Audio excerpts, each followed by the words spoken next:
al Señor entonces, hermanos, Lucas capítulo 18. Seguimos con la serie de las parábolas. Hoy continuaremos con la parábola de la viuda y el juez injusto.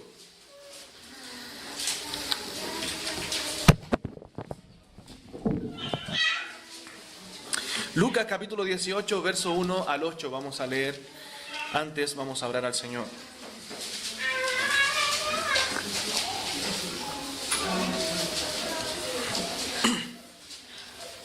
Oramos. Bendito Dios, es tu palabra, Señor, la que exponemos y abrimos y leemos y predicamos en esta tarde. Padre, y queremos y anhelo como predicador de ella que tú seas glorificado, Señor, a través de ella. Y que, Padre, a través de tu Santo Espíritu, Señor, tú avives nuestros corazones, tú nos moldees, Padre Celestial, con tu palabra, y que ella pueda hacer cambios, Señor, rotundos y radicales en nuestra vida. Padre, queremos que tu iglesia sea una iglesia viva. Queremos que tu iglesia, Señor, sea un reflejo vivo de Jesucristo. Queremos que tu iglesia sea luz y sal en este mundo en tinieblas. Por favor, Señor, transfórmanos y moldéanos con tu palabra. Tu palabra es verdad, Señor. Y Cristo oró para que nos santificaras en tu verdad, Señor. Padre, y tu verdad que queremos que sea expuesta en esta tarde. Padre, no mires mis errores y por favor úsame para la exposición de ella. En Cristo Jesús te pido. Amén.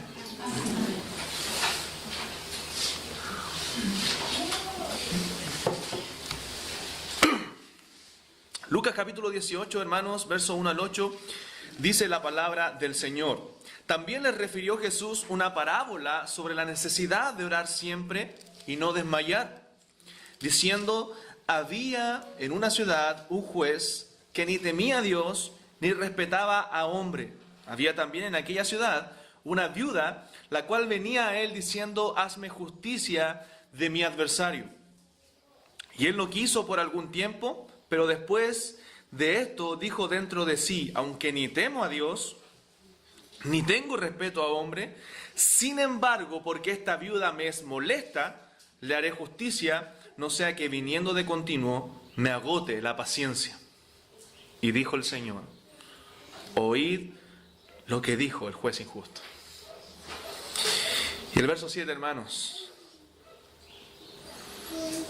¿y acaso Dios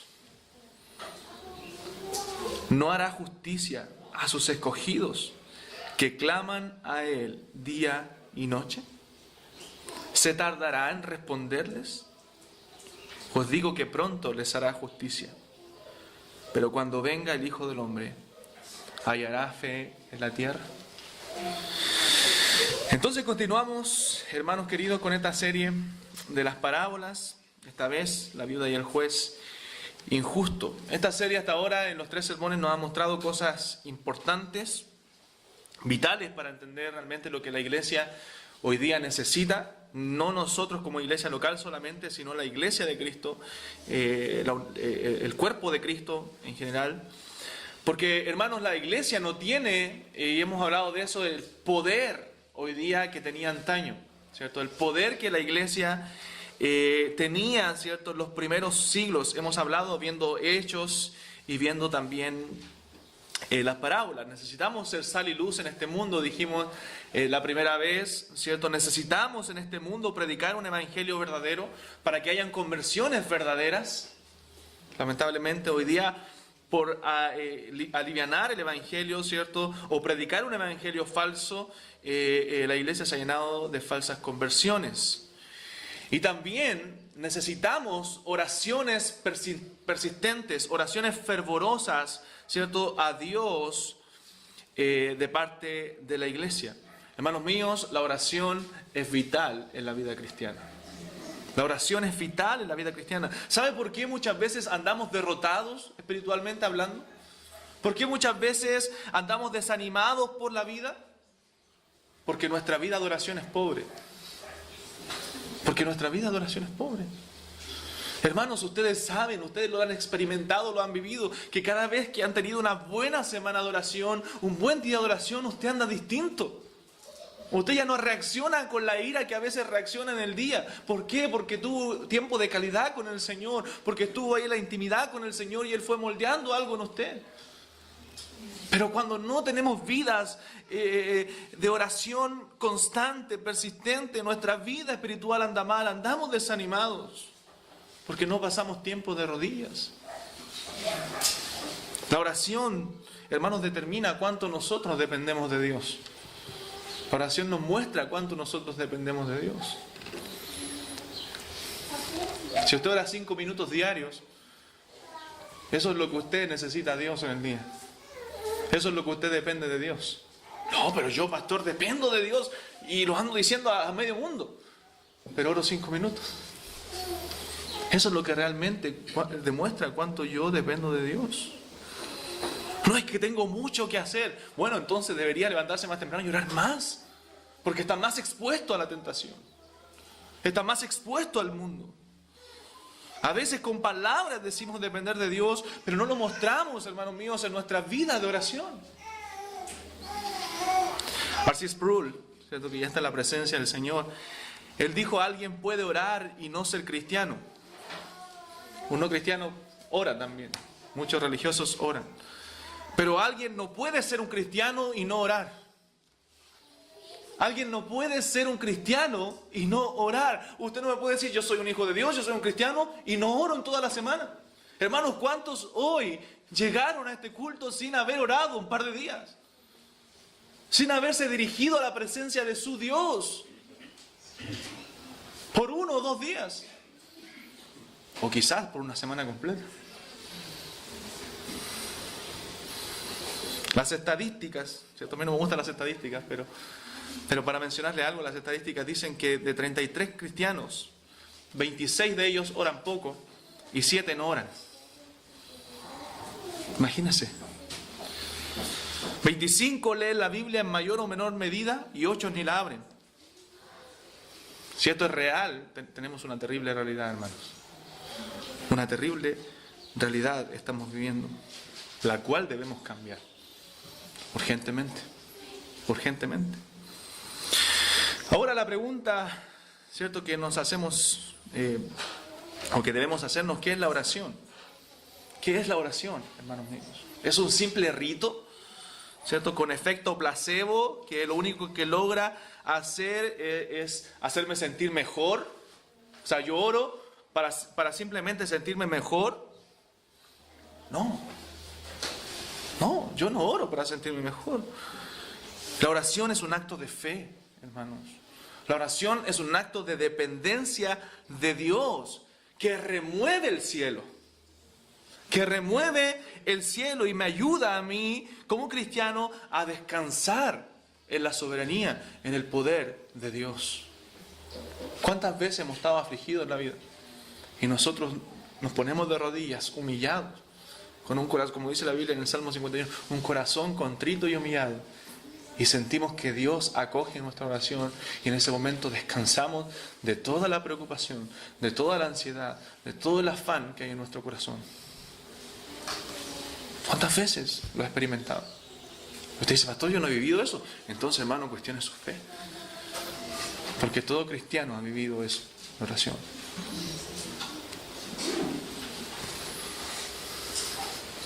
Entonces la oración es un acto de fe, de dependencia de Dios que remueve el cielo y nos ayuda a descansar en la soberanía de Dios. El gran doctor y pastor Martin Lloyd-Jones decía, la oración es sin lugar a dudas la actividad suprema del alma del ser humano. El hombre llega a lo máximo cuando de rodillas se encuentra frente a frente a Dios.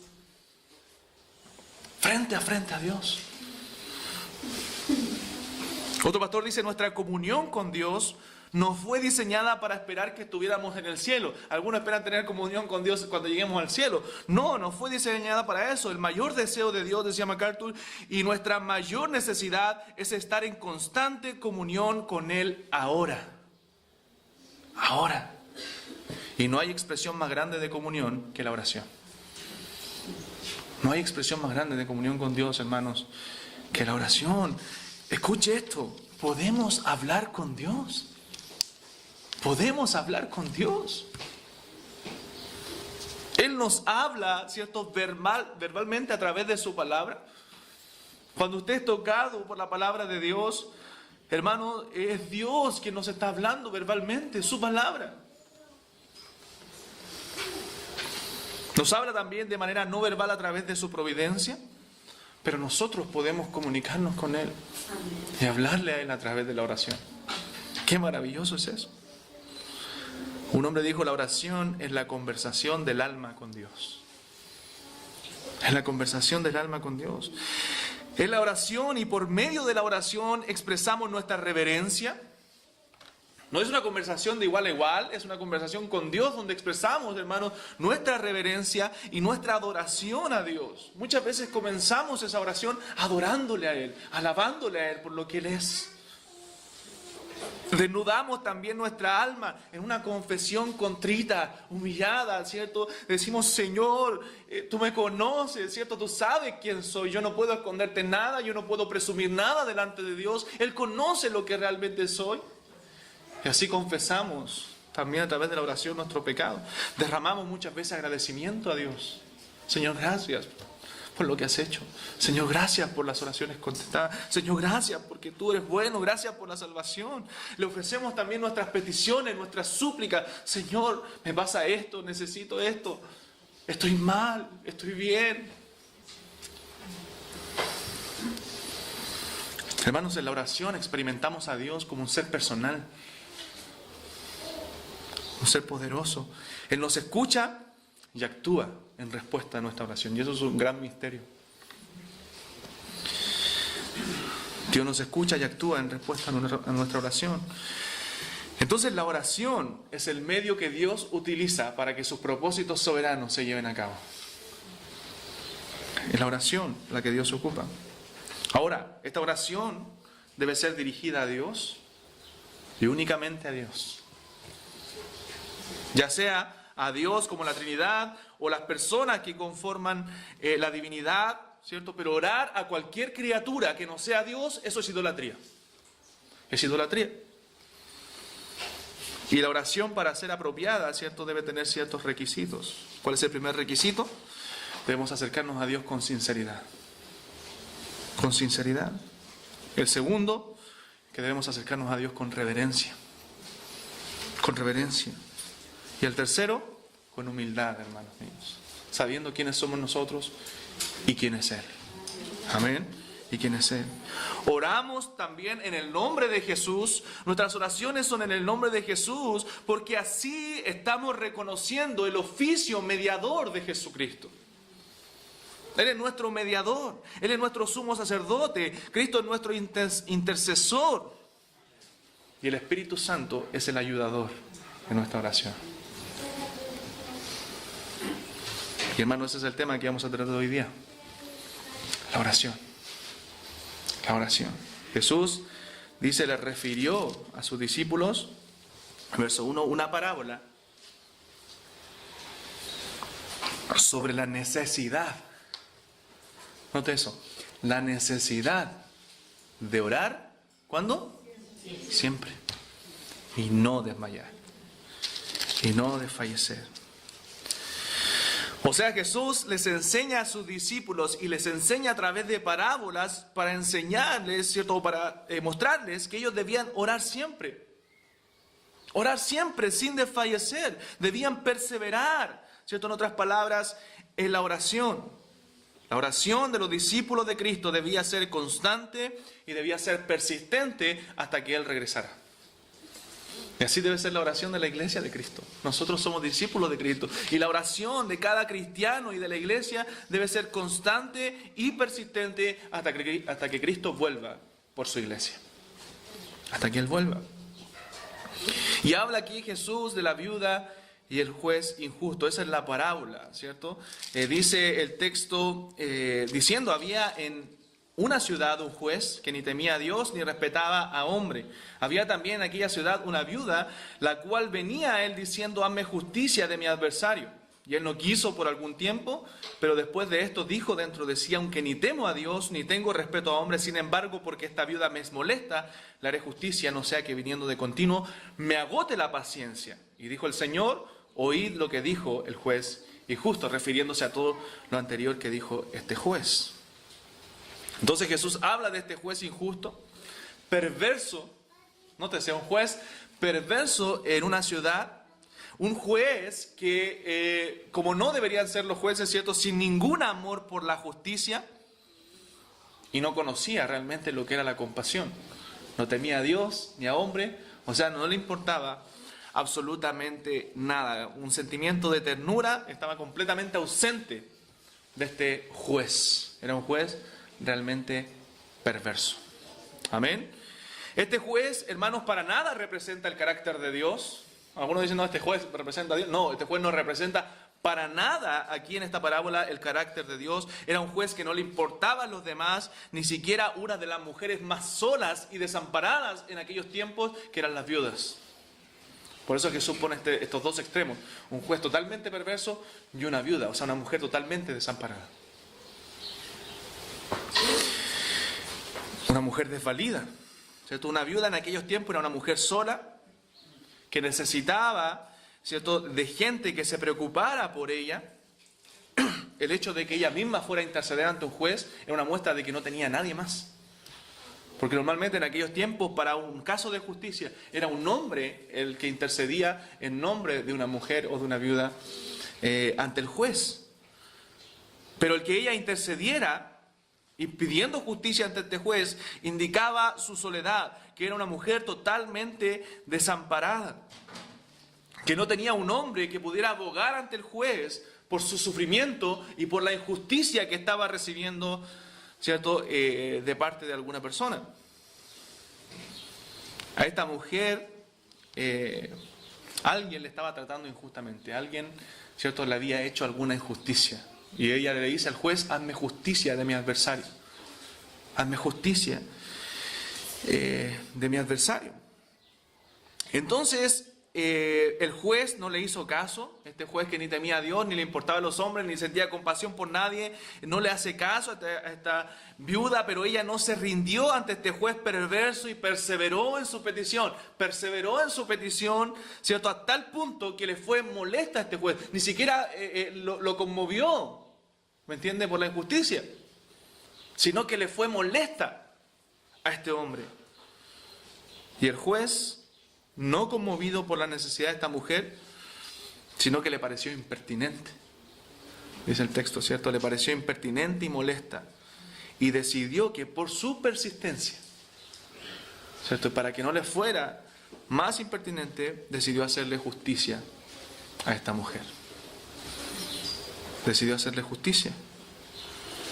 Y Jesús nos dice, atiendan lo que dijo el juez injusto.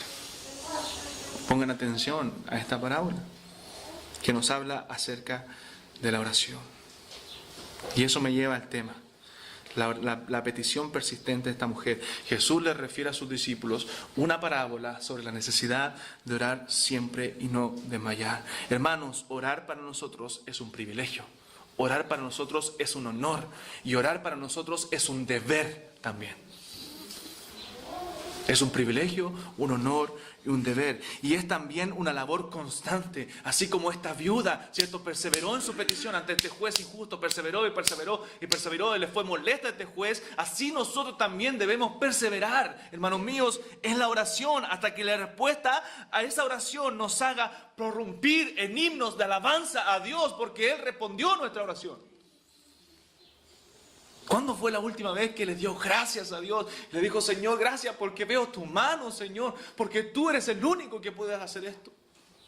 Porque tú respondes la oración. Porque en tu mano están todas las cosas. Porque tú pones reyes y quitas reyes, Señor. Porque tuyas son las riquezas. Porque tuyo es el poder.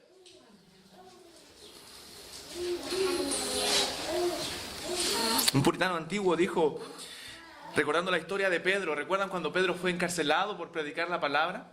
Él dijo, el ángel sacó a Pedro, si ustedes recuerdan ahí en Hechos, el ángel sacó a Pedro de la cárcel, pero fue la oración de la iglesia la que trajo al ángel, hermanos. La oración de la iglesia por Pedro. La oración, dice el texto, que la iglesia no cesaba de hacer oraciones a Dios. Pedro estaba preso por predicar la palabra, pero la iglesia no cesaba de hacer oraciones.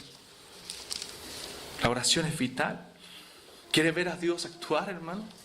Oremos. Oremos. ¿Quiere ver a sus hijos convertidos? ¿Quiere ver a sus familiares?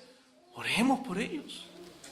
Derrame su vida, derrame lágrimas, derrames en oración al Señor por aquellos que no tienen a Cristo. Y crea que Dios va a obrar. Yo quiero contarles algunos relatos de hombres de fe que me han impactado durante la vida cristiana. Les relataré un poco la vida de Hudson Taylor.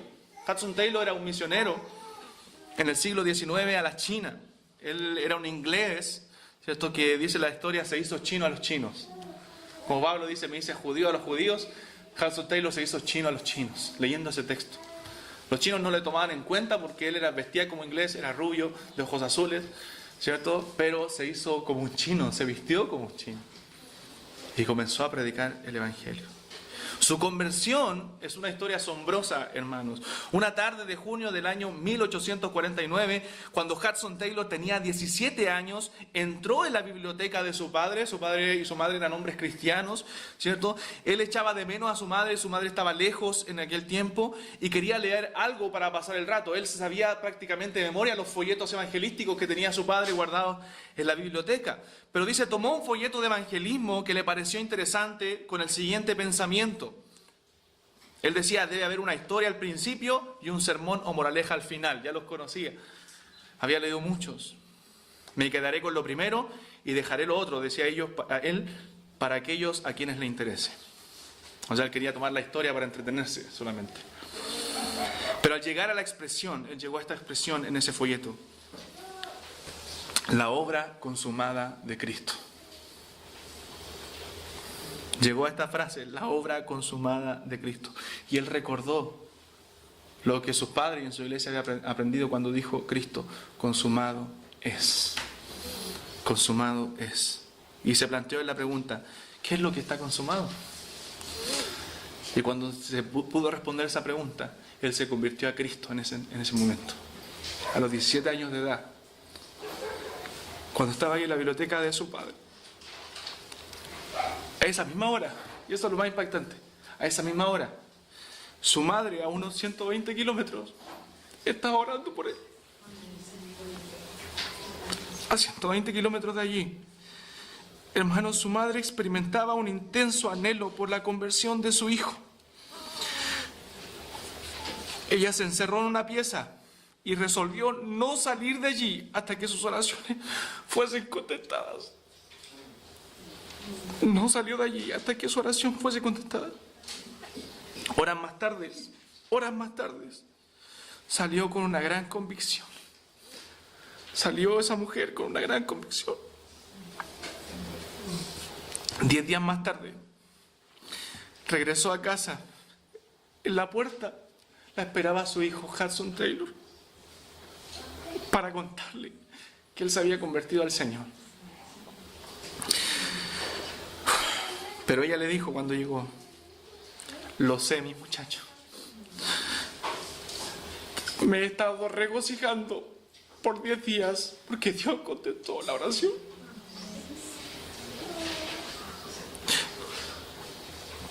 Más tarde este joven se enteró que también su hermana hacía un mes que estaba orando por él, por su conversión.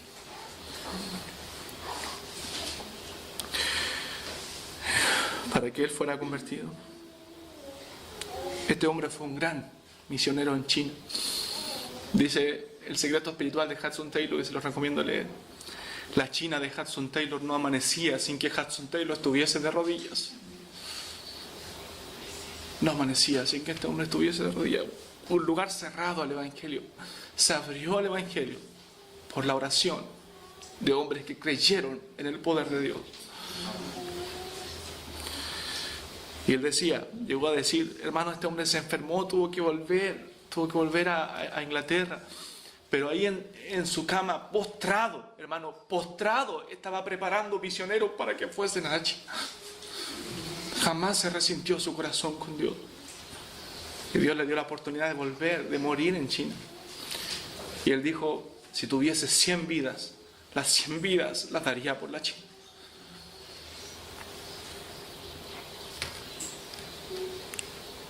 Hombres de oración. John Knox es conocido por su oración, su famosa oración, dame Escocia o moriré. Él le decía al Señor, dame Escocia o moriré. Hermano, la oración de John Knox no era una oración demandante, no era una oración arrogante, sino una súplica apasionada de un hombre dispuesto a morir por la causa de la predicación pura del Evangelio y la salvación de sus compatriotas. Knox había sido encarcelado, esclavizado, un tiempo donde los cristianos eran perseguidos. Él a menudo estuvo enfermo, amenazas de persecución en contra de él. Pero él decía, un hombre que está con Dios siempre es mayoría. Aunque el mundo lo atacara, un hombre que está con Dios siempre es mayoría. Escocia. La reina de Escocia, María la sanguinaria, le decían. Porque ella perseguía a los cristianos. María la sanguinaria. Ella decía, temo más a las oraciones de John Knox que a todos los ejércitos de Europa. Imagínense, esta mujer perversa decía, yo temo más a las oraciones de John Knox que a todos los ejércitos reunidos de Europa. ¿Cuál era el secreto, hermano, de estos hombres? ¿Cuál era el secreto de Jonathan Edwards? Que su nivel de consagración, dice la historia, era solamente comparable al del apóstol Pablo, un hombre de oración, de ayuno, que muchas veces andaba demacrado por la vida porque pasaba su tiempo en oración y ayuno constantemente. Y uno de los más grandes predicadores del pasado. Usted puede recordar un sermón, Pecadores en las manos de un Dios airado. No sé si ha escuchado la historia de ese sermón. Él ayunó 3 días, lloró por 3 días por ese sermón. Hermano, y cuando predicó, dicen los que estaban ahí, que su rostro era como el rostro de un ángel. Y él solamente leyó su sermón y ese sermón causó un impacto. Cuando la gente se puso ahí enfrente a escuchar y él comenzó a hablar, inmediatamente cayó la gente en convicción de pecado. ¿Y sabe lo que pasó después del culto? La gente se agarraba de los bancos, de los postes en la ciudad porque decía, no quiero ir al infierno. Ellos pensaban que en ese momento iban a caer vivos al infierno. Pero él oró. Él oraba, dame la Nueva Inglaterra. Dame la Nueva Inglaterra, Señor. David Brainerd decía, una hora con Dios excede infinitamente a todos los placeres de este mundo.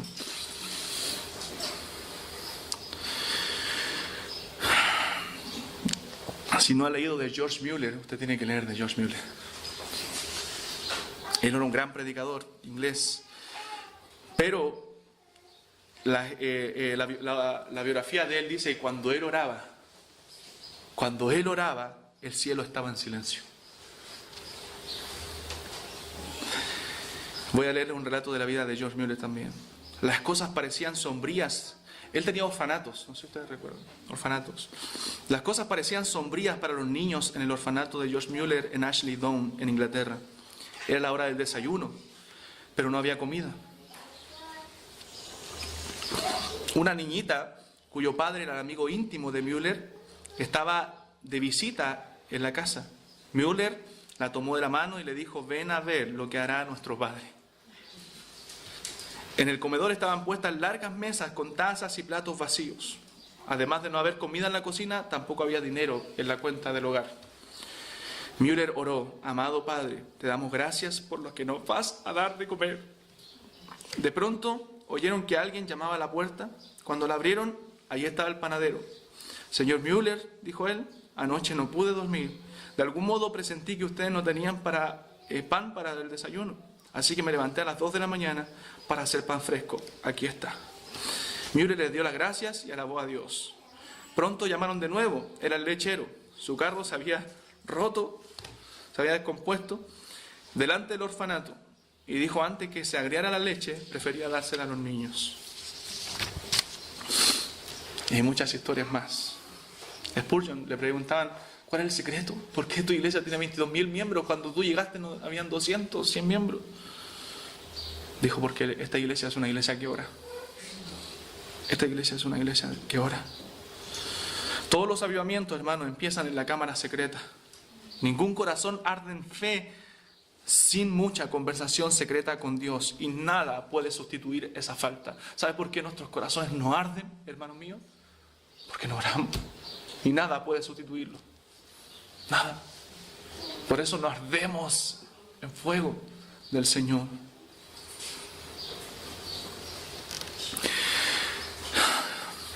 ¿Crees tú que Dios responde las oraciones, hermano mío?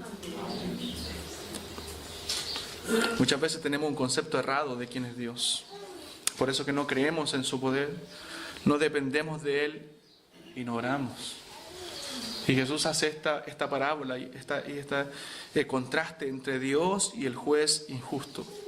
Nosotros como la viuda, hermanos, estamos en una constante necesidad, estamos en una condición de necesidad, somos necesitados y debemos acudir y clamar a Dios en oración. Que Jesús le refirió a esta parábola sobre la necesidad de orar siempre y no desmayar. ¿Está en problemas? ¿Está en dificultades? ¿Está en necesidades? ¿Por qué confiamos en los hombres? ¿Por qué ponemos nuestra esperanza en los hombres? ¿Por qué no clamamos a Dios? ¿Por qué lo que primero deberíamos hacer, cierto, es ponernos de rodillas? Pero es lo último que hacemos. Es cuando ya lo vemos como última opción. Cuando estamos en problemas y en necesidades. Y después creemos que Dios responde la oración. Versos 7 y 8. ¿Y acaso Dios? Y mire qué tremendo esto. ¿Y acaso Dios no hará justicia a sus escogidos que claman a Él día y noche? ¿Se tardará en responderles? Os digo que pronto les hará justicia. Pero cuando venga el Hijo del Hombre, hallará fe en la tierra. Hermanos, si a este juez, y esto es lo que quiere decir Jesús con esta parábola, si a este juez que no le importaba nada, le hizo justicia a esta viuda, este juez que ni temía a Dios, que no le importaba el hombre, le hizo justicia a esta viuda desamparada, ¿cuánto más Dios nos hará justicia a nosotros, sus escogidos, que clamamos a Él con fervor? ¿Cuánto más Dios, que es un Dios bueno, que es un Dios benevolente, que es un Dios misericordioso, que no es como ese juez injusto? ¿Cuánto más Dios no va a responder nuestras oraciones? El problema es que pedimos mal, que no clamamos, que no pedimos, que no oramos, que no le echamos nuestras cargas a Dios. A veces no creemos los versículos que estamos leyendo, echando toda vuestra ansiedad sobre Él porque Él tiene cuidado de vosotros.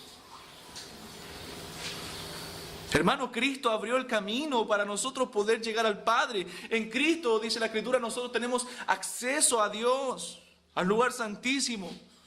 Y la oración es para encontrarme, es el canal, ¿cierto?, para encontrarme con ese Dios que oye, con ese Dios que escucha a sus hijos, que atiende a sus hijos, que responde y hace justicia a sus hijos. ¿Está recibiendo injusticia de alguien o de algo? Hermano, ¿acaso Dios no puede responder su oración? ¿Acaso Dios no es Dios? Hermano, nuestro Dios se complace de las oraciones de sus elegidos que se levantan y claman a Él día y noche. A veces pensamos en Dios como el juez injusto, ¿cierto? Pero muchas veces no persistimos, no perseveramos en la oración. Es por eso que Dios no responde nuestra oración. Porque creemos que con orar y exigir una vez estamos listos. Pero Jesús le refirió esta parábola sobre una necesidad, hermanos, de orar siempre. Siempre y no desmayar. Y lo que está haciendo el Señor es un contraste entre Dios y este juez.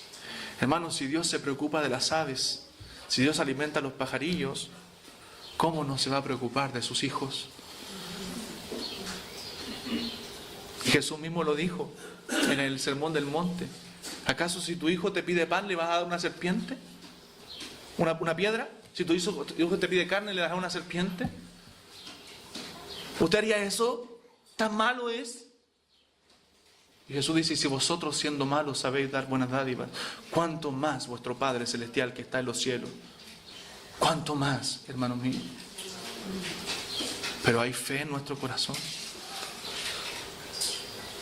¿Hay fe? ¿Acaso Dios no puede ayudarnos, hermanos? ¿Por qué tenemos una concepción de Dios tan limitada, tan pequeña? El problema nuestro es la fe. La oración es un acto de fe donde confiamos y descansamos en el poder de Dios, en que Él tiene las cosas bajo control. Y Jesús hace una pregunta al final en el verso 8, pero cuando venga el Hijo del Hombre, ¿hallará fe en la tierra?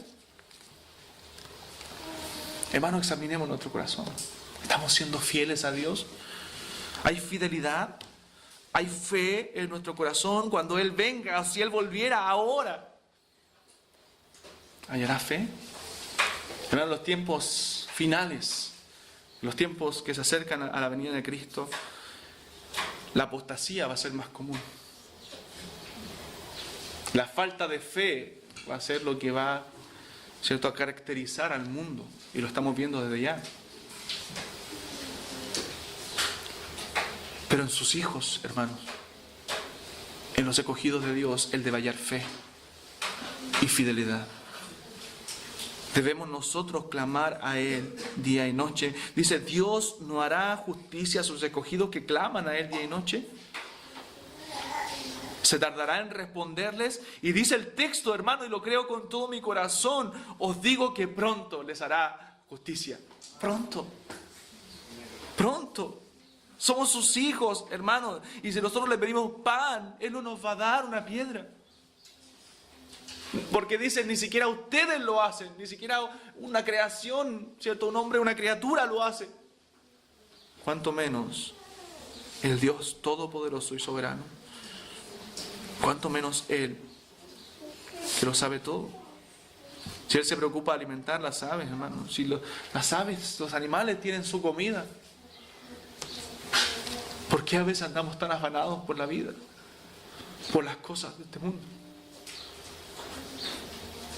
¿Por qué a veces andamos sufriendo, ¿cierto? Porque no tenemos esto y no tenemos lo otro.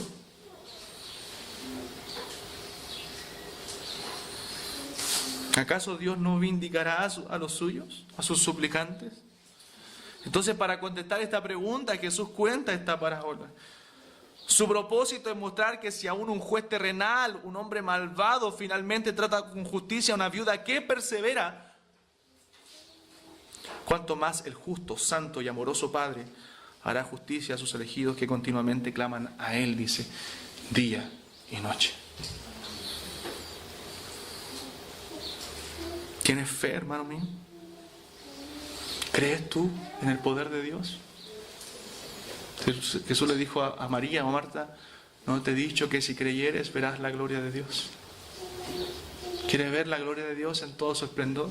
¿Quiere ver la mano de Dios en su vida? ¿Quiere ver los milagros de Dios? Abra los ojos de la fe. Abra los ojos de la fe. Por fe andamos, hermanos, y no por vista. Dice Corintios. Hermanos, pasar el tiempo de rodillas es vital para nuestra fe, es vital para nuestro crecimiento. Si usted se pregunta, ¿pero por qué no estoy creciendo? ¿Por qué no hay ese fuego en mi corazón? ¿Por qué no estoy bien con el Señor? ¿Por qué no soy estable espiritualmente? Por nuestra falta de oración. No hay otra respuesta, hermano. Porque no clamo, no tengo fe, no estoy creyendo realmente que Dios va a responder. En otro texto Jesús le dice a sus discípulos, velad y orad para que no entréis en tentación. El espíritu está dispuesto, pero la carne es débil. O sea, ¿por qué andamos pecando a cada momento? Porque no velamos, hermanos, no oramos para que el Señor nos guarde, nos libre de la tentación y nuestra carne anda a flor de piel. Ahí. Y algo... hermanos, si hay algo que me molesta en mí es cuando reacciono instantáneamente por cualquier cosa. Me falta oración. Yo pienso en mí, me aflijo, me falta oración, me falta oración. No puedo reaccionar así.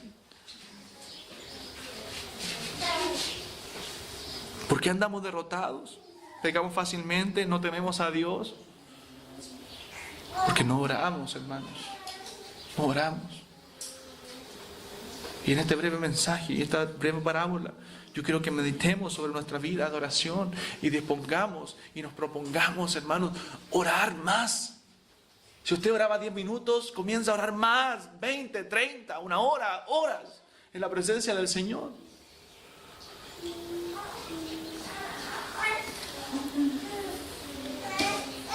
Hermanos, los hombres grandes de Dios fueron grandes no porque ellos eran grandes, sino por sus vidas de oración, porque ellos creían en un Dios grande, en un Dios todopoderoso. Pasaban noches enteras orando. Jesús mismo pasaba noches enteras. Me pregunto a mí mismo y a ustedes, ¿cuándo fue la última vez que pasamos la noche entera orando?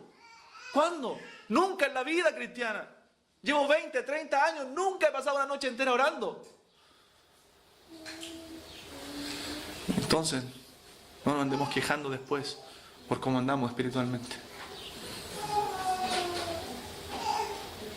No le andemos echando la culpa al resto. Y asumamos un compromiso de oración. De orar y clamar a Dios. ¿Está sufriendo? ¿Está en adversidad? ¿Está en problemas? ¿Acaso Dios no puede responder la oración, hermano? Fe. El justo por la fe vivirá. Vamos a orar.